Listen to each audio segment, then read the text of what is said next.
Hey, so this is Dishant from Unica University Common Application. I recommend you to watch AAU television. AAU TV is the place to be for every person in higher education in Africa. Better be there or be nowhere. Continuez de regarder la télé et surtout sur le AAU. Keep watching it and it will change the way you interact with higher education on the continent. AAU, great job. I want to tell you that AAU television is fantastic, it's educative, it's informative, and it is a must for anybody who is interested in higher education in Africa. When I was in Accra last year, I did an interview on this TV. It's a very important mouthpiece.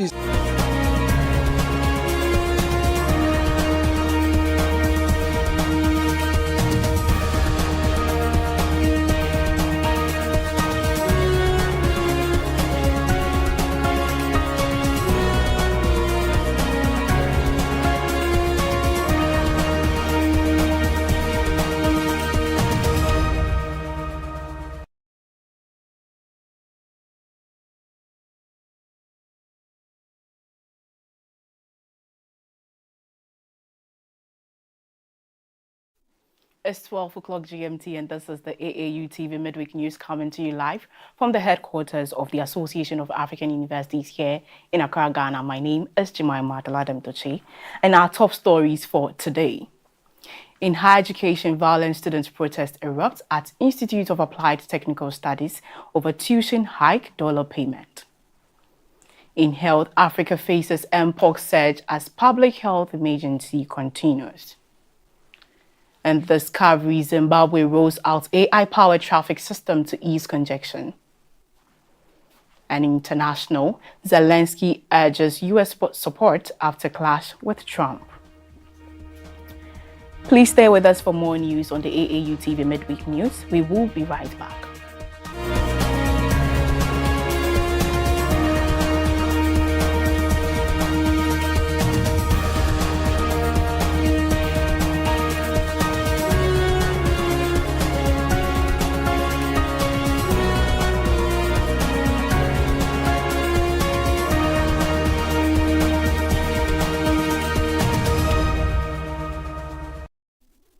Come back from the break, and in our higher education story, in Kinshasa, the Democratic Republic of Congo, violent protests erupted as these have called for calm as discussions are set to take place to resolve the issue.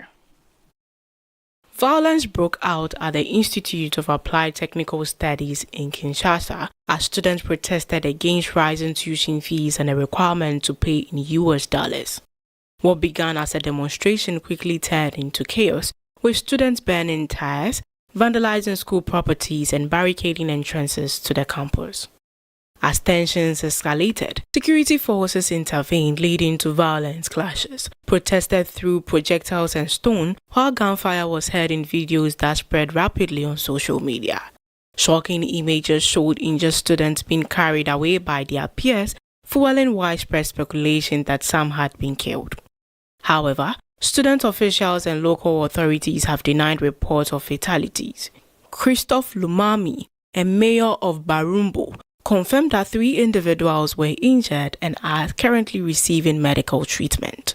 One of the protesting students, visibly frustrated, voices concerned, "We are fighting for equal access to education. The tuition increase is already a burden, but asking us to pay in US dollars makes it even worse.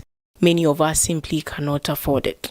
In response to the unrest, the Minister for Higher Education, Maria Therese Sombo, visited the university urging students to remain calm. She assured them that discussions would take place with the university management to find a solution to their grievances. Still on higher education, European and African researchers can now apply for a €30 million funding opportunity under the 2025 AAU Collaborative Research and Innovation Project on Sustainable Energy. The initiative, part of the LEAP SE program, aims to advance sustainable energy solutions across both continents, with a focus on renewable energy, smart grids, green hydrogen, and clean cooking. The funding seeks to drive innovation and strengthen AU-EU collaboration. Application closes on the 27th of March 2025. A major funding boost is on the way for researchers in Europe and Africa as the European Union and African Union unveil a €30 million initiative to drive innovation in sustainable energy. The 2025 call for AAU collaborative research and innovation project on sustainable energy is now open, offering financial support to universities and private sector partners tackling climate change and energy access challenges. The initiative, known as LEAP SE, builds on the success of previous EU-AU collaborations and broadens its scope beyond renewable energy. It focuses on 7 key areas, including smart grid, green hydrogen, clean cooking solutions, and off-grid energy system. With funding from Horizon Europe and national research agencies, the program encourages joint research efforts between European and African institutions. Eligible projects must have at least 4 partners, 2 from Europe and 2 from Africa, ensuring a balanced and inclusive approach. The call comes at a time of shifting global climate funding priorities with concerns over reduced U.S. support under President Donald Trump's administration. South African officials have already warned of potential cuts to just energy transition funding, making diversified financial sources like LEAP SE even more crucial. The EU-AU partnership aims to provide innovative solutions tailored to Africa's unique energy challenges while strengthening research ties between the 2 continents. The application deadline is 27th March, with a second funding call planned for 2026. In health, the Africa Center for Disease Control's Emergency and Consultative Group has reaffirmed mpox as a public health emergency for continental security due to escalating cases and the emergence of highly transmissible variant. Since August 2024, reported cases have tripled, spreading to more countries. Challenges in vaccine supply, weak surveillance, and funding disruptions are worsening the crisis. Africa CDC vows to intensify response efforts, strengthen health systems, and seek alternative funding. Africa's battle against mpox is far from over. The Africa Centers for Disease Control and Prevention has announced that mpox will remain a public health emergency of continental security as cases continue to surge across the continent. Since the emergency declaration in August 2024, reported cases have tripled, reaching over 3,200 per week. The virus has now spread to 9 additional countries, with 2 of them affected since the start of this year. Health experts are particularly alarmed by a new, highly transmissible variant known as Cladla, which poses a significant public health risk. The situation is further complicated by vaccine shortages, under-reporting of cases, and fragile health systems, particularly in conflict-affected areas like Eastern Democratic Republic of Congo. The crisis have exacerbated by the suspension of U.S. aid, disrupting critical outbreak control activities. Meanwhile, Africa is also facing simultaneous outbreak of Ebola, Marburg, cholera, and measles, stretching already strained healthcare resources. Professor Salim Abdul Karim, chair of the Emergency Consultative Group, expressed his concerns on the level of the outbreak, inefficient resources, and struggling health system. Africa Center for Disease Control Director General, Dr. Jane Kaseya, confirmed the organization will intensify vaccine distribution, improve surveillance, expand laboratory capabilities, and integrate mpox response into broader public health strategies. Efforts will also focus on securing alternative funding to counter the impact of international aid suspensions. As a next step, Africa Center for Disease Control, in collaboration with the World Health Organization and regional health ministries, will work to scale up vaccinations, enhance diagnostic access, and strengthen health systems resilience. Experts stress that sustained efforts are crucial to containing the outbreak and preventing further spread. Stick with us for Discovery News after the break. Explore a whole new world of exciting visuals with AAU TV. Get ready for a mix of interesting talk shows, interviews, discovery documentaries, and news on AAU TV. It's not just about watching TV, it's about experiencing something special. AAU TV reaches over 25 countries in Africa, bringing you a blend of knowledge and fun. Learn about different cultures as you enjoy the shows. If you have events or want to showcase your business, we've got you covered. Watch AAU TV free-to-air channel on satellite. Connect with us on Facebook, Instagram, and X, formerly known as Twitter, at AAU TV. Reach out on call or WhatsApp us at +233 26 629 6601 or +233 20 399 5210. AAU TV, the voice of higher education in Africa.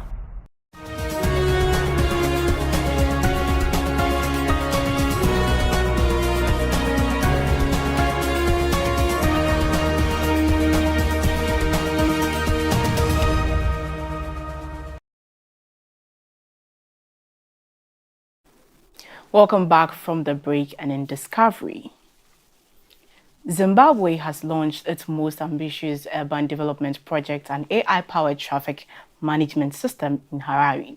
The smart system uses real-time data from cameras and sensors to optimize traffic flow, reduce congestion, and enhance road safety.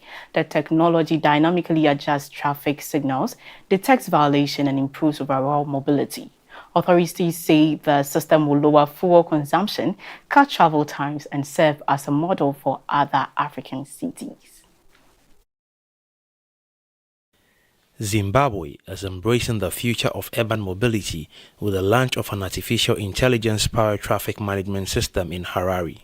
The cutting-edge technology is set to revolutionize the city's road network by reducing congestion and improving traffic safety.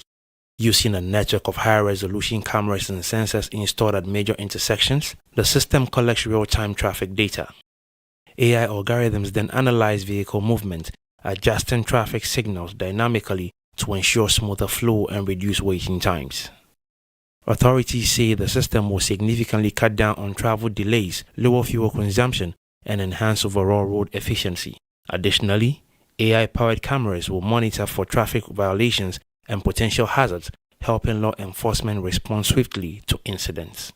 Zimbabwe joins other African nations investing in smart traffic solutions.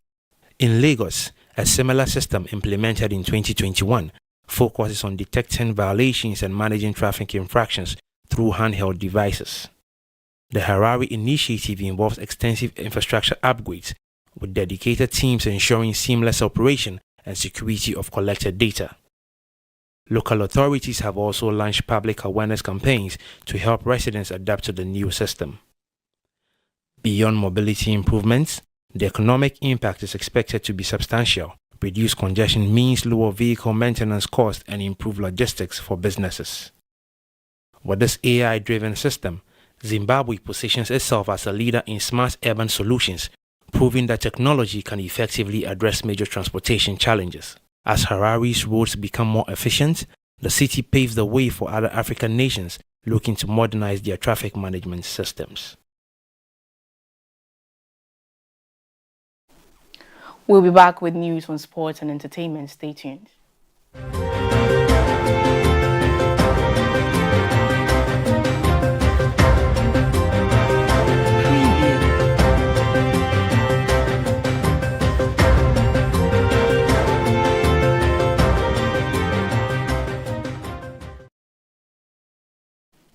In sport, Mauritania has achieved a major milestone in its football development with an inauguration of the first Africa's FIFA Talent Academy and a grand reopening of the newly expanded Sheikh Ould Bouidia Stadium.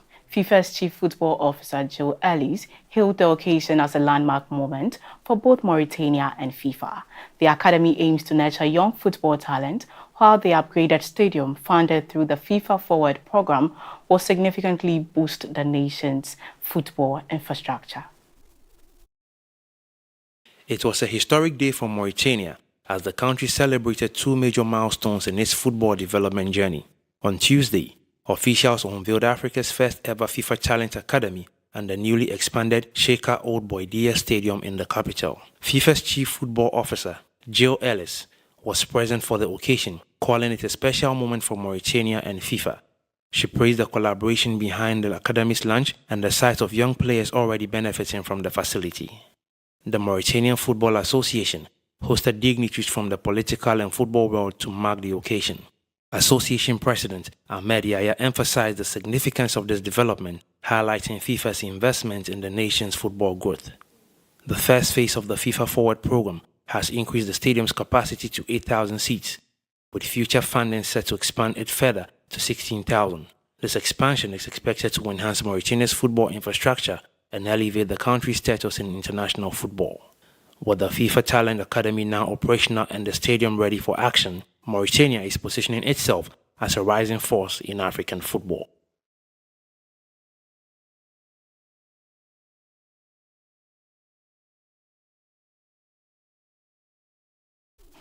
In entertainment, the 29th Pan-African Film Festival FESPACO is underway in Ouagadougou, showcasing daring films despite strict security measures. Standout selection include All Colors of the World Are Between Black and White, and a Nigerian film tackling LGBTQ+, and Lesser Virtues, which challenges societal norms on women's desires.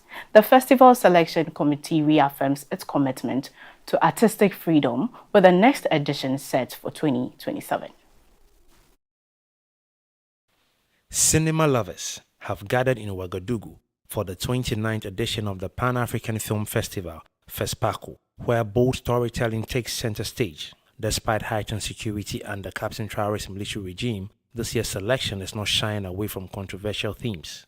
Among the most talked about films is All Colors of the World Are Between Black and White, a Nigerian production that sensitively portrays a same-sex relationship in Lagos. Director Babatunde Apollo expressed both surprise and excitement over its selection, given the political climate and growing pressures against LGBTQ+ representation in African cinema. Another film pushing boundaries is Les Invirtueuses by Chloe Ichaboro. It tells the story of two women, one a grandmother reconnecting with her first love, and the other her 16-year-old granddaughter fighting for personal freedom. The film questions society's double standards, where child marriages are accepted, yet older women expressing desire face criticism. While FESPACO has long been a space for artistic expression, the festival selection committee insists that their choices are based solely on artistic merit, unaffected by political, moral, and religious pressures. With its 30th edition set for 2027, audiences hope the festival will continue embracing bold and thought-provoking African storytelling.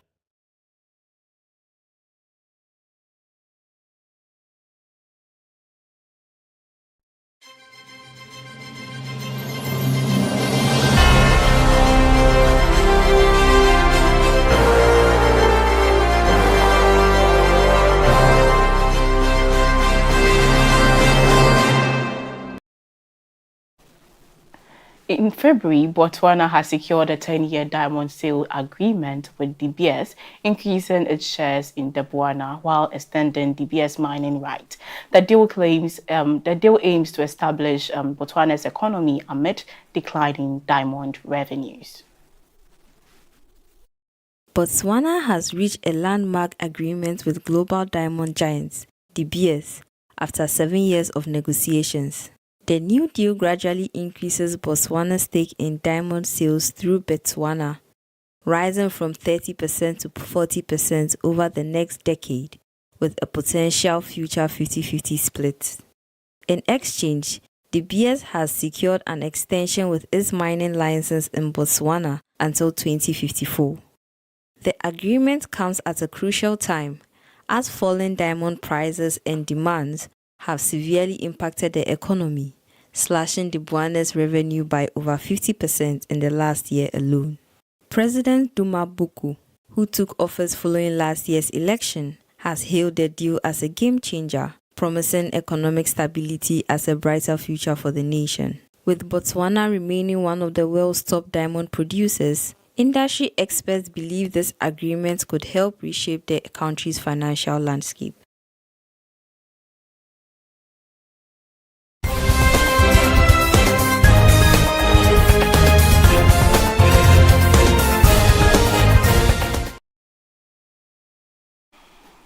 Ukrainian President Vladimir Zelensky has renewed calls for security guarantees, rejecting a ceasefire without firm commitment.